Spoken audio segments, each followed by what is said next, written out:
پاشا صاحب ایک چیز جو مجھے بہت سیریس کنسرن ہے، وہ ہم ہر ایشو کے اوپر باتیں تو ساری مان لیں آئی ایم ایف کی، لیکن اپنی گروتھ اور پاورٹی کو کمپرومائز کر دیا. ہم لوگوں کو غربت میں پھینک کے کنویں کے اندر، اور پھر کہتے ہیں کہ ان کے لیے کوئی انکم سپورٹ کا پروگرام رکھو، ان کو یہ پانی کا گلاس دے دینا، جب یہ مرنے لگے، سانس اس کا دم رکنے لگے تو اس کو کہنا کہ یہ لو 2 نوالے اور کھا لو. یہ کیا کرنے جا رہے ہیں ہم اس پاپولیشن کے ساتھ؟ مجھے واقعتاً سیریس کنسرن ہے. اتنا برا بجٹ میں نے آج تک نہیں دیکھا جتنا یہ نظر آ رہا ہے.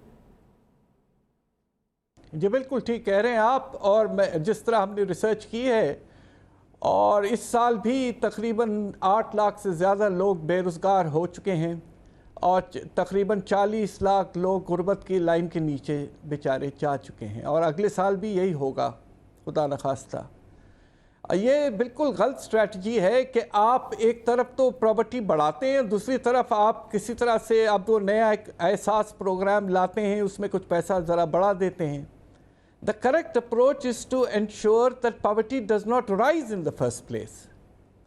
اب آپ کا ایگریکلچر سیکٹر میں آپ دیکھیے کہ نیگیٹو گروتھ 26% آپ کا فرٹیلائزر آف ٹیک کم ہوا ہے پچھلے سال.